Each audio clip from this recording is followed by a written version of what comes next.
అందరికీ నమస్కారం. ఎపిసోడ్ 23 రివ్యూకి స్వాగతం. బిగ్ బాస్ నిన్న మీ మీద చాలా అబండాలు మోపాను. సో, ఈరోజు మీరు క్లియర్ చేసుకున్నారు. లేదు, నేను ఈరోజు ఖచ్చితంగా ఎపిసోడ్ నేను ఎడిట్ చేస్తాను. మీకోసం నేను ఎపిసోడ్ తీసుకొస్తాను. నామినేషన్స్ తీసుకొస్తాను మీరు చెప్పారు. సో, ఈరోజు మేము నామినేషన్స్ చూసాం. సో, థమ్స్ అప్స్ మన బిగ్ బాస్ గారికి. అండ్ ఈరోజు ఎపిసోడ్లో ఏమైంది అంటే స్టార్టింగ్ యాజ్ యూజువల్ నిన్న అంత గొడవ జరిగింది. తన దగ్గర ఉన్న కుకింగ్ మానిటర్ బ్యాచ్ని తీసుకెళ్లి సంజన గారికి ఇచ్చేసారని చెప్పి ఇంకా ఈరోజు తనూజ గారికి ఫుల్ ఇంకా బ్రెయిన్లో ఇంకా అదే తిరుగుతుంది 24 గంటలు. అసలు ఏంటి నా దగ్గర నుంచి తీసుకుని ఆవిడకెళ్ళి ఇచ్చారు అంటే నాకన్నా బాగా ఆవిడ చేసేస్తుంది అని అనుకుంటున్నారా అని చెప్పి అక్కడ కెప్టెన్ చెప్పాడు. లేదు, దొంగ చేతికే తాళం ఇస్తున్నాము. సో ఆవిడే అంత ఇష్యూస్ చేస్తున్నారు కాబట్టి ఆవిడకి ఇస్తే ఆవిడ ఎలా మేనేజ్ చేస్తారో అనేది అంత క్లియర్గా చెప్పారు. కానీ తనూజ ఈజ్ లైక్ నా దగ్గరే తీసుకోవాలా, నాదే తీసుకుని ఇవ్వాలా, నాకు నేను ఇంత బాగా చేస్తున్నాను కదా, నేను చేసేదానికి విలువ లేకుండా పోయింది అన్నట్టు తనకేదో అనిపించి తను బాగా హట్ అయినట్టున్నారు ఆ విషయంలో. అది ఈరోజు మన బర్నీ గారి దగ్గరికి కూడా వచ్చి అసలు మీరు ఎందుకు స్టాండ్ తీసుకోలేదు, అసలు అంటే ఎవరిని స్టాండ్ తీసుకోమని అడుగుతున్నారో ఆవిడైనా చూసుకోవాల్సింది. కానీ వదిలేండి, అంటే బర్నీ గారు నాన్న అన్న ఒక రోల్ ఇచ్చారు కాబట్టి, మీరు నాన్న అనే స్థాయి ఇచ్చారు కాబట్టి కొంచెం అప్పుడు వచ్చి మీరు ఎందుకు మాట్లాడలేదు నా గురించి, ఆవిడ తప్పు కదా, ఆవిడ ఎన్నెన్ని మాట్లాడుతుంది మనల్ని, మీరు స్టాండ్ తీసుకుని ఆవిడ తప్పు అని చెప్పేసి ఆవిడకి ఏదో పనిష్మెంట్ వచ్చేలా చేయాలి తప్ప నా దగ్గర ఉన్నది తీసుకెళ్ళి ఆవిడకి ఇచ్చేస్తే ఆవిడకి ప్రివిలేజ్ ఇచ్చినట్టే కదా. తర్వాత మళ్ళీ ఆవిడ అనేది తనూజ అనేది కూడా ఏంటంటే ఇప్పుడు నేను వెళ్ళి ఆవిడని వెళ్ళి అడగాలి ప్రతిదానికి. ఇప్పుడు ఆవిడ అనుకునేది కూడా అదే కదా. ఆవిడ మైండ్లో ఎలా ఉంటుంది, నేనేంటి వెళ్ళి ఒకరిని అడిగేది, నా దగ్గర ఉంటే నేను చేయించుకుంటా అన్న ఒక kind of mind set Sanjana గారిది. అలాంటిది ఆవిడ చేతికి ఇచ్చినప్పుడు ఇప్పుడు మనం అందరం వెళ్ళి ఆవిడనే అడగాలి. సో అది మనకు కూడా ఇబ్బందే కదా.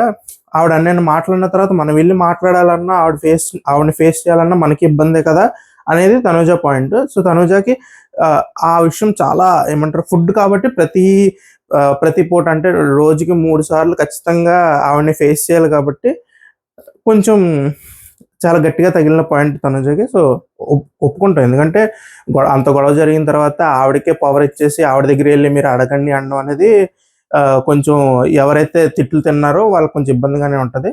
సో చూద్దాం అది ఎలాగా రిజాల్వ్ చేసుకుంటారో. రేపు ఎల్లుండిలో ఏమైనా ఇంకా కిచెన్లో ఇంకా పెద్ద కాన్ఫ్లిక్ట్స్ ఏమైనా జరుగుతాయా ఈ వారంలో అనేది చూడాలి. సో ఇది జరుగుతున్న తర్వాత ఒక చిన్న స్కిట్ వేసుకున్నారు. స్కిట్లో ఇమాన్యుయల్ వెళ్ళి రీతు అండ్ మన తనూజ గారేమో ఇమాన్యుయల్ వైఫ్ కింద, రీతు ఏమో తనూజ గారు బాయ్ ఫ్రెండ్ కింద. సో ఒక చిన్న స్కిట్ అనేది చేసుకుని దీంట్లో మన సంజన గారు ఇమాన్యుయల్ మదర్ కింద. ఇంట్లోనే కాదు ఆ క్యారెక్టర్ తీసుకునేది, ఏ స్కిట్ అయినా నేను మా ఇమాన్యుయల్కి ఆ మదర్ క్యారెక్టర్ తీసుకుంటాను, ఇంకెవరికి ఆ ఛాన్స్ ఇవ్వనని చెప్పి ఆవిడ వచ్చి ఇంక ఫుల్ ఇంకా ఏమంటారు అసలు ఏంట్రా ఏమైందిరా అని చెప్పి ఆవిడ బతుకు జట్కా బండికి ఎపిసోడ్ ఒకటి స్టార్ట్ చేశారు. సో అది అలా అయిపోయింది కామెడీగా. నెక్స్ట్ మన బిగ్ బాస్ వచ్చి ఓకే. సో ఇంకా ఈరోజు మా సంజన గారు ఫుల్ హైప్ మీద ఉన్నారు, మంచి ఎనర్జెటిక్గా ఉన్నారు. ఈరోజు నామినేషన్స్ పెడదాం అని చెప్పేసి నామినేషన్స్ పెట్టారు. కానీ ఈరోజు బిగ్ బాస్ గారు కొంచెం ఫీల్ అయి ఉంటారు, ఎందుకంటే ఈరోజు సంజన గారిని అందరూ లెఫ్ట్ అండ్ రైట్ బాగా గట్టిగా ఇచ్చేసారు. అండ్ లాస్ట్లో దివ్య గారు ఇచ్చిన స్ట్రోక్ అయితే కొంచెం కంగారు పడి ఉంటారు సంజన గారు. ఈ అమ్మాయి ఏంటి రివర్స్లో నేను మొండి అనుకుంటే జగత్మూడిలో ఉంది ఈ అమ్మాయి అని చెప్పేసి కొంచెం. సో వెళ్దాం, అక్కడి వరకు వెళ్దాం. సో స్టార్టింగ్ ఎలా అంటే బిగ్ బాస్ ఏమనంటే సరే ఇంక మనం నిన్న టాస్క్ పెట్టాం కదా, ఈరోజు టాస్క్ పెట్టుకుందాం. కానీ నామినేషన్స్ కానీ ఒక టాస్క్ పెట్టుకుని ఒక లూడో బోర్డు తీసుకొచ్చి లూడో ఆడుకుందాం ఈరోజు అని చెప్పి 3 మెంబర్స్ని ఒక టీం కింద డివైడ్ చేసి 4 టీమ్స్ డివైడ్ చేశారు. ఎల్లో, గ్రీన్, బ్లూ, రెడ్ ఇచ్చారు కాయిన్స్. సో మన సంచాలక్ మన కెప్టెన్ గారు ఉన్నారు కదా, కెప్టెన్ గారు the fair and square captain గారికి ఇచ్చారు సంచాలక్. ఇచ్చిన తర్వాత సంచాలక్ రోల్స్ డై రోల్ చేయగానే ఏ నంబర్ వస్తుందో అది ఏ టీంకి ఇవ్వాలనుకుంటున్నారు అనేది captain choice. So big boss కూడా ఒక స్పాట్లో పెట్టాలనుకున్నారు కెప్టెన్ని. ఫేవర్ చేస్తాడా, వాళ్ళకి కావాల్సిన వాళ్ళకి ఫేవర్ చేస్తారా లేకపోతే ఫేర్గా ఆడేస్తారా అనేది. మన పవన్ గారికి కూడా తెలిసిందే కాబట్టి సర్లే ఏదో మనం ఫేర్గాను మరీ ఫేర్గా ఆడేసినట్టు వద్దు, కొంచెం బయాస్డ్గా ఆడినట్టు ఎందుకంటే పవర్ ఉన్నప్పుడు పవర్ యూస్ చేసుకోవాలి కాబట్టి మళ్ళీ రేపు వచ్చి అదేంటి నీకు పవర్ ఇస్తే అసలు పవర్ కూడా యూస్ చేసుకోకుండా అలా ఆడితే ఇంకెందుకు నువ్వు అంటారేమో అన్న పాయింట్లో సరే ఏదో ఒకటి కొంచెం యూస్ చేసుకుందాం అని చెప్పి అనుకున్నారేమో. అసలు రెడ్ టీమ్కి అయితే అసలు ఏ పవర్ రాకుండా జాగ్రత్తగా 1, 2 పడినప్పుడు వేరే ఏమంటారు ఖాళీ ఖాళీ పాయింట్స్లోకి వాళ్ళు వెళ్ళేటప్పుడు మాత్రం వాళ్ళకి ఛాన్స్ ఇచ్చేసి మీరు కలుపుకోండి అని చెప్పారు. ఎప్పుడైతే ప్లే టు నామినేట్ కానీ వచ్చిందో మన బ్లూ టీమ్కి, ఎల్లో టీమ్కి అండ్ గ్రీన్ టీమ్కి అలా ఛాన్స్ ఇచ్చుకుంటూ వెళ్ళారు. సో ఇప్పుడు ఎవరెవరు నామినేట్ అయ్యారు అంటే ఫైనల్లీ ఈ ఎపిసోడ్లో ఎల్లో టీం నుంచేమో ఫ్లోరా గారు అయ్యారు, గ్రీన్ టీం నుంచేమో శ్రీజ అండ్ సంజన గారు నామినేట్ అయ్యారు, బ్లూ టీం నుంచి రీతు అండ్ దివ్య నామినేట్ అయ్యారు, రెడ్ టీం నుంచి మన హరీష్ గారు నామినేట్ అయ్యారు. సో ఆర్డర్ అది కాకపోయినా మనం ఫస్ట్ నుంచి వద్దాం. ఎల్లో టీంలో ఫ్లోరా గారిని ఎవరు నామినేట్ చేశారంటే బర్నీ గారు నామినేట్ చేశారు. సో సింపుల్ పాయింట్, బర్నీ గారు వచ్చి మొత్తం అందరిలో చూసుకుంటే మీదే వీక్ టీము, అందుకే మిమ్మల్ని పదే అందరూ ఎప్పుడు గేమ్ ఆడాలన్నా మిమ్మల్ని పిలుస్తున్నారు, మీకు ఎక్కువ ఛాన్సులు వస్తున్నాయి, కానీ మీలో సుమన్ గారిని ఎవరు నామినేట్ చేయలేము కాబట్టి మాకు మిగిలిన రాము అండ్ ఫ్లోరా గారికి లాస్ట్ వీక్ ఇమ్యూనిటీ వచ్చింది కాబట్టి ఆవిడ నామినేట్ చేస్తున్నాం అన్నారు. ఫ్లోరా గారు కూడా సర్లే ఒకసారి ఇమ్యూనిటీ ఇచ్చారు కదా, ఇప్పుడు మళ్ళీ నేను గొడవ పడితే బాగోదేమో, సర్లే ఏదోట్లే ఇంకా ఎలాగో ఎవరో ఒకరు నామినేట్ చేస్తారు నన్ను, సో సరే ఇంకా మనం ఏదో పెద్ద దాన్ని ఏదో ఏమంటారు గొడవ చేసేసుకుని అలా కాకుండా స్పోర్టివ్గా ఒక మంచి ఒక స్పోర్టివ్ పర్సన్ కింద మనం తీసేసుకున్నాం అని చెప్పి ఆవిడ కూడా ఎస్ ఐ యాక్సెప్ట్, నేను ఇంకా బాగా ఆడతాను, అసలు దుమ్ము దులిపేస్తాను, నెక్స్ట్ వీక్ చూడండి అని చెప్పేసి అనగానే మన బర్నీ గారు సూపర్ మేడం అని చెప్పేసి తప్పట్లు కొట్టేసి ఆవిడకి నామినేషన్ బోర్డు వేస్తారు. నెక్స్ట్ వచ్చి మన శ్రీజ గారు వచ్చారు. శ్రీజ గారి నామినేషన్ ఎవరు చేశారంటే మనకి రీతు వచ్చి చేశారు. సో రీతు పాయింట్ మాత్రం బాగా చెప్పారు. అంటే ఫస్ట్ వీక్లో దొంగతనాలకి వాటికి అంత అపోజిషన్ ఉండి దొంగతనాలు జరుగుతుంటే మీకు అంత ఏడుపులు వచ్చేసి మీరు అసలు ఎలా చేస్తారండి అది ఇది అని చెప్పేసి గొడవ జరిగినప్పుడు అదే మనిషితో వేరే మనిషి అయినా కొంచెం బెనిఫిట్ ఆఫ్ డౌట్ ఇవ్వచ్చు, కానీ ఏ మనిషి అయితే ఫస్ట్ 2 వీక్స్లో దొంగతనాలు చేస్తున్నారని చెప్పి మీకు అంత బాధ వేసి మీరు అంత హట్ అయ్యారో అదే మనిషితో ఇప్పుడు ఒక కొత్త పర్సన్, అది కూడా శ్రీజ టెనెంట్. సో టెనెంట్స్లో కొత్త ఎడిషన్ ఎవరు వైల్డ్ కార్డ్. సో టెనెంట్ మీ టీంలోకి వచ్చిన పర్సన్ బిలాంగింగ్స్ని దొంగతనం చేద్దామని చెప్పి మీ దగ్గర ప్లాన్ వేసినప్పుడు మీరు దాన్ని అపోజ్ చేయకుండా క్యారీ అవుట్ చేసి అప్పట్లో ఏదైతే ఇబ్బంది పడ్డారో ఇప్పుడు అది చేయడానికి మీరే ముందుకు వచ్చి చేయడం అనేది నాకు నచ్చలేదని చెప్పి రీతు చెప్పారు. సో శ్రీజ గారు కూడా దాన్ని బాగానే డిఫెండ్ చేసుకున్నారు. అంటే దొంగతనం వల్ల నాకు ఏం ఇష్యూ లేదమ్మా, అక్కడ గొడవ జరుగుతున్నా సంజన గారు వచ్చి ఆ గొడవని సాల్వ్ చేయడానికి ట్రై చేయలేదు, వాళ్ళు గొడవ పడ్డారు అన్నట్టు వదిలేశారు, అది నా పాయింట్. ప్లస్ దివ్య గారు వచ్చి కూడా సంజన గారితో అన్నారు, నేను దొంగతనాలు చాలా ఎంజాయ్ చేశానండి చూడడం, అసలు సూపర్ అండి, అసలు చాలా బాగా జరిగిందండి, కానీ నాతో జరిగితే నేను కొంచెం ఇబ్బంది పడతానేమో కానీ దొంగతనాలు నేను ఎంజాయ్ చేశాను అది ఇది అన్నారు.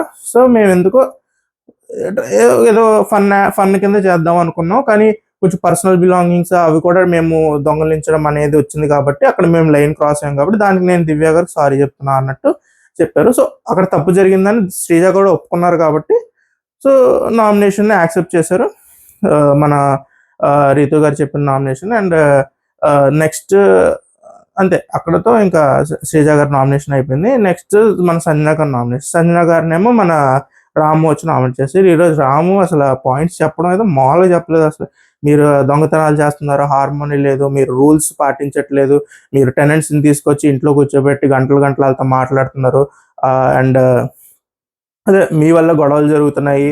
తర్వాత మీరు ఆ పవన్ అన్న పాయింట్, అమ్మాయిలు మమ్మీలు అన్న పాయింట్ ఒకటి అన్నీ తీసుకొచ్చి మొత్తం అన్ని ఇంక సంజన గారు చెప్తాను. సంజన గారికి ఇంకా ఫ్యూజ్ ఎగిరిపోయింది, అదేంటి ఈడొచ్చి ఇలా మాట్లాడుతున్నాడు ఏంటి అన్నట్టు ఒక కైండ్ ఆఫ్ కోపం కూడా వచ్చేస్తుంది ఆవిడకి. ఏంటి రాముతో కూడా నేను ఇప్పుడు నామినేషన్లు చేయించుకుంటున్నాను లాస్ట్కి అని. కానీ రాము చాలా బాగా మాట్లాడారు ఈరోజు, అసలు పాయింట్స్ చాలా క్లారిటీగా పెట్టారు.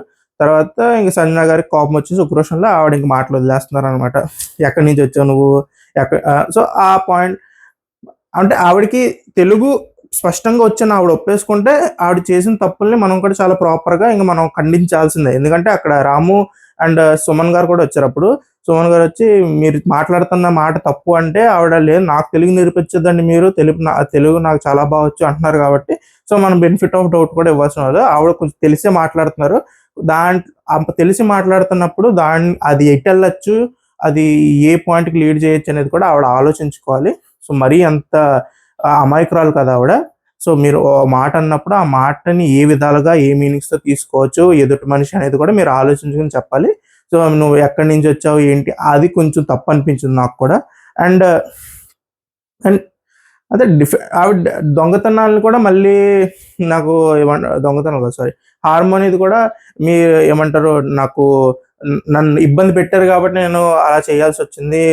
పొద్దున్న వచ్చి తనుజన ఆ పోపు ప్యాకెట్స్ అవన్నీ ఇసిరింది కాబట్టి నేను అలా చేశానని చెప్పి డిఫెండ్ చేసుకుంటున్నారు. కానీ రాము పాయింట్ ఈజ్ వ్యాలిడ్ పాయింట్. ఆవిడ వల్లే గొడవలు జరుగుతాయి, ఆవిడ దొంగతనాల వల్లే ఇష్యూస్ రేజ్ అవుతున్నాయి, అదే ఆవిడ కంటెంట్ కూడా. సో ఇప్పుడు మనం ఆవిడ కరెక్ట్ అని చెప్తే మనం ఇన్నాళ్ళు మాట్లాడుకున్నదంతా తప్పు అవుతుంది. దట్ ఆవిడ వల్ల మనకి ఇల్లు ఒక స్టోరీ కానీ ఒక కంటెంట్ కానీ నడుస్తుంది అనేది తప్పు అయిపోతుంది. ఎందుకు సో సంజన గారు దాన్ని డిఫెండ్ చేసుకోవాలని చేసుకుంటున్నారు తప్ప ఆవిడ వల్ల హార్మోనీ అనేది డిస్టర్బ్ అవుతుంది. బికాస్ ఆఫ్ దట్ దొంగతనాలు, దానివల్ల ఇష్యూస్ రేజ్ అవ్వడం, దానివల్ల గొడవలు జరగడం అనేది. సో అది ఒప్పుకోవాల్సిందే. ఈ వీక్ జరిగిందా లేదంటే ఈ వీక్ పెద్దదే జరిగింది. దివ్య గారిది పర్సనల్ బిలాంగింగ్స్ కూడా ఆవిడే ఇనిషియేట్ చేసి దొంగతనాలకి దిగారు కాబట్టి ఆవిడ నామినేట్ అవ్వాల్సిందే. దాంట్లో ఏమంటారు ఒప్పుకోకుండా ఉండడానికి ఏం పాయింట్స్ ఏం లేవు. సో సంజన గారు కూడా నామినేట్ అయ్యారు. తర్వాత దివ్య అని వచ్చి సంజన గారు నామినేట్ చేశారు. సంజన గారు నామినేట్ చేసినప్పుడు సంజన గారు అసలు ఈరోజు అంటే ఆవిడ ఎప్పుడు ఆ కైండ్ ఆఫ్ ఆర్గ్యుమెంట్ చూడలేదేమో. ఆల్మోస్ట్ ఎలా అంటే నువ్వు జనాలందరినీ పప్పెట్స్ అని ఆవిడ అనలేదు, సంజన గారు అనలేదు. కానీ సంజన గారి పాయింట్ ఏంటంటే నువ్వు నిప్పెట్టేస్తున్నావు వచ్చి ఏమంటారు పవన్తో నువ్వు చెప్పిన మాటలకి వాటికి ఇన్ఫ్లుయెన్స్ అయిపోయి తను వచ్చి గొడవ పెట్టేశాడు. నీ నుంచే గొడవ స్టార్ట్ అయింది, దివ్య చెప్పిన మాటల నుంచే గొడవలు స్టార్ట్ అయినాయి. సో అందరి మధ్య గొడవలు పెడుతున్నావు, అందరినీ విడగొట్టడానికో లేకపోతే నువ్వు అందరిని ఆడిస్తున్నావు అన్న కైండ్ ఆఫ్ టోన్ వచ్చేలాగా ఆవిడ మాట్లాడి, సో నీ వల్ల మా అందరికి ఇబ్బంది కాబట్టి నేను పంపించాలనుకుంటున్నావు అన్నట్టు చెప్పారు. సో వెంటనే దివ్య కౌంటర్ మాత్రం నాకు చాలా నచ్చింది ఈరోజు. సో దివ్య ఇది నేను ఒకవేళ మీరు అనుకున్నట్టు అందరినీ ఇన్ఫ్లుయెన్స్ చేసి అందరినీ పప్పెట్స్లో ఆడించగలిగితే నాకన్నా స్ట్రాంగ్ ప్లేయర్ లేదని మీరు ఒప్పుకుంటున్నట్టు మీరు అలాంటి మాటలు అంటుంటే నేను దాన్ని కాంప్లిమెంట్గానే తీసుకుంటాను అని చెప్పేసి తను అన్నారు. ప్లస్ తను ఇంకో పాయింట్ ఏమన్నారంటే మీరు ఒకవేళ పక్క మనిషి వచ్చి ఇలా ఇన్ఫ్లుయెన్స్ అయిపోయి ఇలా చేస్తారు, ఇలా గొడవలు పెట్టుకుంటారు అంటే మీరు అంత వీక్ పీపులా, ఇక్కడ ఉన్న ఆ మిగతా 14 మందో 13 మంది అంత వీక్ పీపులా అని చెప్పేసి అడగగానే ఇంకా సంజన గారికి అర్థం కాలేదు ఏం చెప్పాలో. అంటే సంజన గారు ఏమనుకున్నారంటే ఆ పాయింట్ చెప్పగానే లేదండి నేను అలా గొడవలు ఎందుకు పెడతానండి అది ఇది అని చెప్పి ఆ డిఫెన్సివ్ మోడ్లోకి వెళ్తారేమో అనుకున్నారు. కానీ దివ్య మాత్రం ఫుల్ అటాకింగ్ మోడ్లోకి వచ్చాడు. అటాకింగ్ మోడ్లో వచ్చి సరే మీరు చెప్పారని నేను కాంప్లిమెంట్స్ కానీ తీసుకుంటున్నాను, నేను చాలా హ్యాపీ, నేను అలాగే ఉండాలనుకుంటున్నాను, నేను అంత స్ట్రాంగ్ అని మీరు అనుకుంటే నేను చాలా హ్యాపీగా ఫీల్ అవుతాను అనగానే ఇంక సంజన గారు ఇంక దాన్ని ప్రొలాంగ్ చేయడానికి కూడా ఆవిడకి ఇంకా పాయింట్స్ దొరకట్లా. దాంతో ఆవిడ కూడా సర్లే ఇంకా మనం చేసేది ఏముంది, ప్లస్ ఆవిడ బట్టలు దొంగతనాలు చేసాం, ఇంకా ఆవిడ మీద రాంగ్స్ చెప్పుకుంటూ పోతే మళ్ళీ అదే పాయింట్ నా పాయింట్ మళ్ళీ 2-3 సార్లు మళ్ళీ తిరుగుతుంది ఎందుకు అని చెప్పేసి ఓకే అనుకుని వెళ్ళిపోయారు. సో ఈరోజు సంజన గారు మాత్రం ఆర్గ్యుమెంట్స్లో కొంచెం ఇబ్బంది పడ్డారు. ఈరోజు మాత్రం ఇట్స్ నాట్ సంజన గారి డే. సో సంజన గారు మాత్రం ఫుల్ ఆల్మోస్ట్ రాంగ్ ట్రాక్ ఎక్కేస్తున్నారు ఆ మాటలు వదలడంలో, వాటిలో పక్కలు చెప్పినా వాళ్ళు ఆవిడ అర్థం చేసుకోవట్లే. తర్వాత క్లారిటీ ఇచ్చాను అంటున్నారు. కానీ మీరు ఎంత క్లారిటీ ఇచ్చినా అది మాకు ఎలా ఉంటుంది అంటే మీరు ఒక పని చేసిన తర్వాత దాన్ని మేకప్గా కవరప్గానే అనిపిస్తుంది తప్ప మీరు చేసేటప్పుడే మాట్లాడేటప్పుడే ఒకసారి ఆచితూచి మాట్లాడుకోవడం మంచిది. సో ఈరోజు మాత్రం కొంచెం రాంగ్ ట్రాక్లోకి వెళ్ళిపోయారు మన సంజన గారు అని అనిపించింది నాకు. తర్వాత మన రీతుని ఫస్ట్ గేమ్లో గెలిచిన ఎల్లో టీం మన సుమన్ గారు అండ్ ఫ్లోరా అండ్ రాము వీళ్ళు ముగ్గురు కలిసి రీతుని ఫస్ట్ నామినేట్ చేశారు.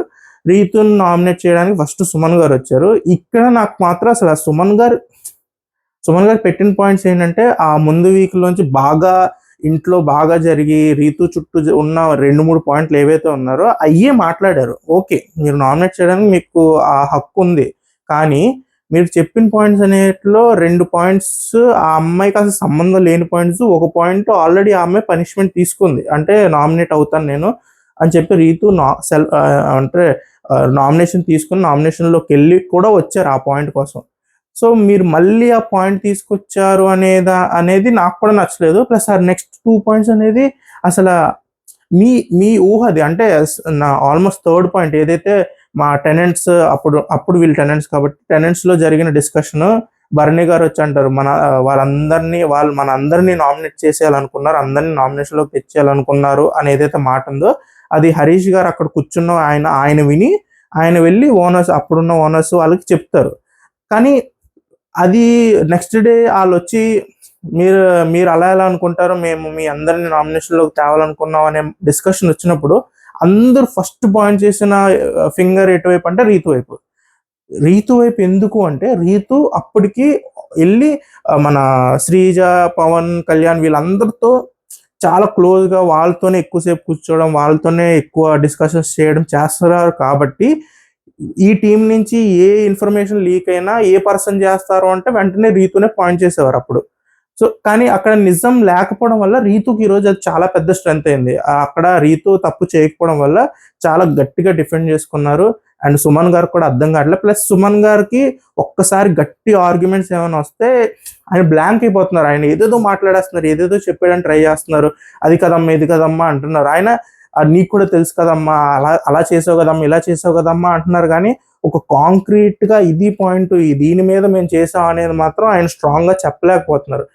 అక్కడి నుంచి మన ఫ్లోరా గారు అండ్ రాము గారు వచ్చిండి అయిపోయింది వచ్చిండి అంటున్నారు. కానీ లాస్ట్కి మళ్ళీ రాము చెప్పిన పాయింట్ ఏంటంటే మేము ఈ టీమ్స్ అందరితో ఆడాలి, మేము ఇప్పుడైతే మీ నుంచే నామినేట్ చేయాలి, దాంట్లో తనూజ నామినేట్ చేయడానికి లేదు, ఆవిడ సేవ్ కాబట్టి.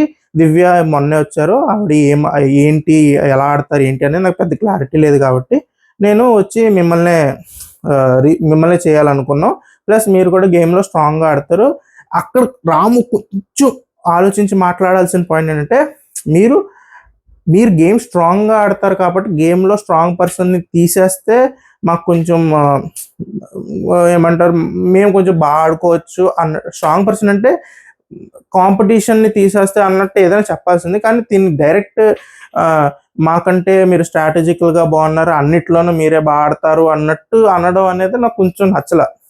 సో తనే ఇంట్లో ఉండి గేమ్లో ఉన్న తనే నాకన్నా నువ్వు బాగా ఆడతావు అని చెప్పేయడం అనేది నాకు కొంచెం అక్కడ రాము ఆలోచించుకోవాల్సింది అనిపించింది. ఎందుకంటే బయట నుంచి ఓట్లు వేస్తున్నారు కదా, రాముకి వేసే ఫ్యాన్స్ కూడా ఉన్నారు కదా. సో రాముకి వేసే ఫ్యాన్స్కి ఇప్పుడు అది ఎలా ఉంటుంది, రాముకు ఓటేద్దానికి వెళ్ళినప్పుడు పక్కనే మన రీతు కూడా ఉన్నారు అనుకోండి, ఉన్నప్పుడు నాకన్నా అన్ని ఆస్పెక్ట్లో మీరు బెటర్ అని చెప్పేసి రాము అంటున్నారు, సో రాముకి ఎందుకు ఓటేయాలి అని అనుకోవచ్చు కదా. సో అనుకుంటారని కాదు, సో పర్సనాలిటీ వైజ్ ఓట్లేస్తారు, అది వేరే విషయం అనుకోండి. కానీ ఒకవేళ ఎవరైనా ఓన్లీ గేమ్ వైజ్ అనుకుంటే మీరే సరెండర్ అయిపోతున్నారు, మీరే మిమ్మల్ని తక్కువ చేసి మాట్లాడుకుంటున్నారు కదా అనేది నాకు కొంచెం ఇబ్బంది అనిపించింది నాకు. సో అప్పుడు ఈ పాయింట్కి ఇంకా రీతు మాట ఏమంటారు, ఇంకా మునగ చెట్టు ఎక్కించేసారు రీతుని. అసలు సూపర్ మేడం, మామూలుగా ఆడరు మేడం, మిమ్మల్ని తీసేస్తే మేము ఏదో చిన్నపిల్లలు ఆడుకుంటాం మేడం ఇక్కడ అన్నట్టు అనేటప్పటికి రీతు కూడా సర్లే చిన్నపిల్లలు ఏదో ముచ్చట పడుతున్నారు కదా అని చెప్పేసి నామినేషన్ ఒప్పేసుకున్నారు. తర్వాత రీతు తర్వాత మనకి ఇంకా హరీష్ గారు నామినేట్ చేయడానికి మన ఫ్లోరా గారు వచ్చారు. ఈరోజు సబ్ టైటిల్స్ కూడా ఇచ్చారు. అసలు ఫస్ట్ టైం నేను బిగ్ బాస్లో ఇంత లాంగ్ సబ్ టైటిల్స్ చూసింది, ఏదో 2-3 సెంటెన్స్లు చూసేవాడిని. ఈరోజు మొత్తం నామినేషన్ సబ్ టైటిల్స్లో నడిచినాయి. ఫ్లోరా గారు వచ్చి ఫ్లోరా గారు తీసుకున్న పాయింట్ కూడా నాకు కరెక్ట్ అనిపించట్లా. ఆవిడ ఏమంటారంటే హరీష్ గారు చెప్పిన పాయింట్ మీకు చాలా మందికి కొంచెం ఇబ్బందిగా అనిపించినా కాంట్రవర్సీగా అనిపించినా హరీష్ గారు ఫ్లోరా గారి మీద చెప్పిన పాయింట్స్ చాలా కరెక్ట్. షీఈస్ టేకింగ్ కాంపౌండ్, అంటే కాంపౌండ్ ఏ కాంపౌండ్లో ఉంటే ఆ థాట్ ప్రాసెస్నే కరెక్ట్ అనుకుంటూ బతికేస్తున్నారు ఆవిడ. సో ఆవిడ చెప్పిన పాయింట్ ఏంటంటే హుక్కి 2 రెస్ట్ రూమ్స్ ఉన్నాయి, 2 హుక్స్ ఉన్నాయి, ఏ రెస్ట్ రూమ్ హుక్ ఆ రెస్ట్ రూమ్ పక్కన ఉంది. సో వీళ్ళు రెస్ట్ రూమ్లోకి వెళ్ళేటప్పుడు మైక్ తీసి ఆ హుక్ మీద వేస్తున్నారు. సో అలా సంజన గారు లేడీస్ రెస్ట్ రూమ్కి వెళ్తున్నప్పుడు బాయ్స్ రెస్ట్ రూమ్ పక్కన ఉన్న హుక్కి ఆవిడ మైక్ పెట్టేశారు. సో అది పెట్టినప్పుడు హరీష్ గారు వచ్చి ఆవిడ తప్పు చేస్తున్నారు కదా అని పాయింట్అవుట్ చేశారు. కానీ నేను దాన్ని తప్పు అనుకోవట్లేదు, ఎందుకంటే చాలా చిన్న ఇష్యూ, దానివల్ల ప్రాబ్లం ఏం లేదు కదా, దాన్ని ఎందుకు నేను వెళ్ళి ఏమంటారు మన సంజన గారి దగ్గరికి వెళ్ళి అడిగి దాన్ని పెద్ద ఇష్యూ చేసి అని నాకు చేయడం ఇష్టం లేదు. కానీ నేను వైల్డ్ కార్డ్స్ అలా వచ్చి ఆ డిస్కషన్స్ అన్ని జరుగుతున్నప్పుడు హరీష్ గారు వచ్చి ఏమన్నారంటే అది మీకే, it's not good for you, అంటే మీరు సంజన గారు ఈ విషయంలో సంజన గారు స్టాండ్ తీసుకుంటే సంజన గారు కరెక్ట్ అన్నట్టు మీరు మాట్లాడితే it's not good for you అన్నారు. సో దాంట్లో మీరు it's not good for you అనేది ఒక థ్రెటనింగ్ టోన్లో ఆయన ఫేస్ అలా ఉంటుంది అనుకోండి. ఆయన వచ్చి ఏదో స్మైల్తో చెప్పరు కదా, ఏదో కోపంగానే మాట్లాడినట్టు మాట్లాడతారు కాబట్టి ఆ face plus it's not good for you అనేది మీకు ఏదో దొంగతనానికి వచ్చిన దొంగ కత్తి చూపించి బంగారం తీయండి అన్నట్టు మీకు అనిపించి ఉండొచ్చు. కానీ ఆయన పాయింట్ ఆఫ్ వ్యూ ఏంటంటే మీరు ఆవిడ ఇప్పుడు ఆ హుక్కి వేసినప్పుడు మెన్స్ రెస్ట్ రూమ్కి వెళ్దాం అని చెప్పి వెళ్ళిన వాళ్ళు ఆల్రెడీ ఎవరైనా లోపల ఉన్నారా అని చెప్పేసి ఇబ్బంది పడి వాళ్ళు అక్కడ వెయిట్ చేస్తూ ఉంటారు కదా. ఇప్పుడు గర్ల్స్ రెస్ట్ రూమ్ ఖాళీగా ఉందనుకోండి, గర్ల్స్ రెస్ట్ రూమ్లోకి వెళ్ళకూడదు. కానీ మీరు మైక్ అనేది మెన్స్ రెస్ట్ రూమ్ హుక్ మీద పెట్టినప్పుడు మెన్స్ రెస్ట్ రూమ్లోకి వెళ్ళాలి అనుకున్న వాళ్ళు గర్ల్స్ రెస్ట్ రూమ్లోకి వెళ్ళకూడదు కాబట్టి అటు వెళ్ళరు, ఇటు ఎవరో ఉన్నారని చెప్పి వెయిట్ చేస్తుంటారు. సో అది బయట ఉన్న వాళ్ళకి ఇన్కన్వీనియన్స్ కదా అనేది చాలా మంచి పాయింట్, అది మాత్రమే ఒప్పుకోవాల్సిందే.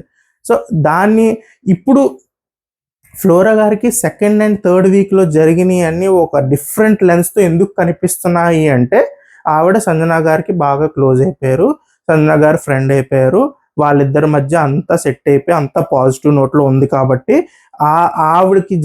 ఆవిడతో అంటే సంజన గారికి ఫ్లోరా గారికి జరిగిన విషయాలన్నీ షీఈ్ స్లోలీ ఎరేజింగ్ అనమాట. మెమరీ నుంచి బ్యాడ్ మెమరీస్ అన్ని ఎరేజ్ చేసుకుంటూ వెళ్ళి ఓన్లీ గుడ్ వన్స్నే గుర్తుపెట్టుకోవాలి అన్న కైండ్ ఆఫ్ దాంట్లో ఉన్నారు. అండ్ హరీష్ గారికి అది చాలా పెద్ద సడన్ సర్ప్రైజ్. అప్పటి వరకు అసలు ఫ్లోరా గారు వచ్చి నా పక్కనకి వచ్చి సంజన గారిని ఏదో చేసేయాలండి, అసలు నేను షాంపూలో కండిషనర్ కలిపేసాను, నెక్స్ట్ ఏం చేద్దాం అండి అది ఇది అని చెప్పి అడిగినప్పుడు ఆ పర్సనల్ లేపేద్దాం, నెక్స్ట్ అవి తీసేద్దాం అని చెప్పి స్పోర్టివ్గా ఈయన కూడా ఎలాగో ఆవిడ ఆల్రెడీ స్టార్ట్ చేస్తారు కదా. సో నా ఫ్రెండ్ వచ్చి నా పక్కన కూర్చొని నెక్స్ట్ ఏం చేద్దాంరా నెక్స్ట్ ఏం చేద్దాం అని అడిగినప్పుడు నేను కూడా ఇన్పుట్స్ ఇస్తాం కదా, సరే నెక్స్ట్ ఇలా చేసేద్దాం అలా చేసేద్దాం అని. అది తప్ప రైట్ అనేది తర్వాత, కానీ ఒక ఫ్రెండ్లీ నోట్లో ఆయన చెప్పిన పర్సనల్ నెక్స్ట్ అవి లేపేద్దాం, మేకప్ కిట్ ఉంది కదా అది లేపేద్దాం అని చెప్పేసి అన్నప్పుడు అది మీరు ఇప్పుడు మీరు సడన్ గా మీరు సంజన గారు ఫ్రెండ్ అయిపోయారు కాబట్టి అవన్నీ తీసుకొచ్చి అవన్నీ తప్పులు అన్నట్టు మాట్లాడడం అనేది నాకు నచ్చల. ఇక్కడ మాత్రం I will take stand with Harish గారు. కానీ హరీష్ గారు స్టాండ్ నేను కొన్ని విషయాల్లో ఏం తీసుకున్నాను అంటే ఇది విషయం అయిపోయిందండి, మళ్ళీ దాన్ని కలపద్దు. హరీష్ గారి విషయంలో నేను కొన్ని ఒప్పుకోలేని పాయింట్స్ ఏంటంటే ఫుడ్ విషయం, తనూజాతో జరిగిన డిస్కషన్. ఆయన ఏంటంటే అసలు మీకు మన ఎవరు వచ్చి మన ఫ్లోరా గారు వచ్చి నామినేట్ చేసినప్పుడు ఫుడ్ ఇష్యూ స్టార్ట్ అయినప్పుడు డిస్కషన్ ఆయన ఏమంటారంటే మీకు అసలు కృతజ్ఞత లేదు, చేసే వాళ్ళని అలా అంటారా ఇలా అంటారా అని చెప్పి ఇప్పుడు బాగానే డైలాగ్స్ చెప్తున్నారు. కానీ అప్పుడు ఆ వీక్లో తనూజ చేసినప్పుడు తనూజ అంత కష్టపడి అందరికి వంటలు చేసి ఆయన డైలాగ్స్ కూడా మీరు ఒకసారి వెళ్ళి చూస్తే ఎలా ఉంటుందంటే నేను చేసిన వంట అబ్బో అసలు ఎంత బాగుంది అది ఇది అని చెప్పేసి ఫుల్ పొగిడేసి తర్వాత వచ్చేలాగా మీరు ఇలా చెప్తారా ఇవన్నీ చెప్తారా రీజన్స్ చెప్తారా అని చెప్పేసి అంటున్నారు. సేమ్ అదే సిచ్యువేషన్ తనూజాకి ఆ వీక్ నడిచింది. తనూజాకి ఆ వీక్ నడిచినప్పుడు ఏమంటారు వంట చేసే వాళ్ళు నవ్వుతూ పెట్టాలి, అన్నపూర్ణ దేవిలా ఉండాలి, సహనంతో ఉండాలి అని చెప్పేసి డైలాగులు వేసింది ఎవరు అంటే హరీష్ గారే. ఈరోజు ఆయన సిచ్యువేషన్లోకి వచ్చేటప్పటికి ఆయన మళ్ళీ నుంచుని నన్ను ఎవరు అసలు అర్థం చేసుకోవట్లేదు, నన్ను అసలు నేను ఇంత కష్టపడి చేస్తుంటే నన్ను ఎవరు అప్రిషియేట్ చేయట్లేదు అని ఆయనే అంటున్నారు. సో మీరు ఆ సిచ్యువేషన్లో ఉన్నప్పుడు మాత్రం జనాలందరూ వచ్చి తప్పట్లు కొట్టేయాలి, వేరే వాళ్ళు ఉన్నప్పుడు మాత్రం మీరు ర్యాలీస్ రాస్తున్నారు. అది మీకు అర్థమవుతుందా, మీరు చూసుకుంటున్నారా లేదా అయితే నాకు అర్థం కావట్లా.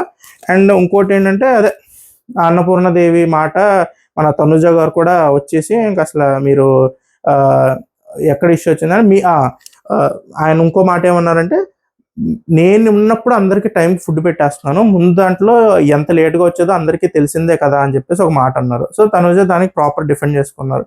మేము పడుకునే ముందే హరీష్ గారు రేపు ఇది బ్రేక్ఫాస్ట్ మెనూ అంతా చెప్పేసి పడుకుంటున్నాం, సో మీరు లేవగానే వర్క్ స్టార్ట్ చేసుకొని మీ పని మీరు చేసుకుని కంప్లీట్ చేసేస్తున్నారు. కానీ నా టైంకి వచ్చేటప్పటికి నేను పొద్దున్న లేచి ఎవరు తింటారు ఎవరు తినరు, తినేవాళ్ళు ఏం తింటారు అందరినీ అడిగి నేను తెచ్చుకొని అప్పుడు స్టార్ట్ చేసేదాన్ని. అప్పటికే నాకు చాలా లేట్ అయిపోయింది. మీరు మాలాగా ఏమంటారు డెడికేటెడ్గా ఇది అని చెప్పేస్తే ముందు రోజే మేము కూడా అలాగే చేసేసేవాళ్ళం అనే పాయింట్ చెప్పారు.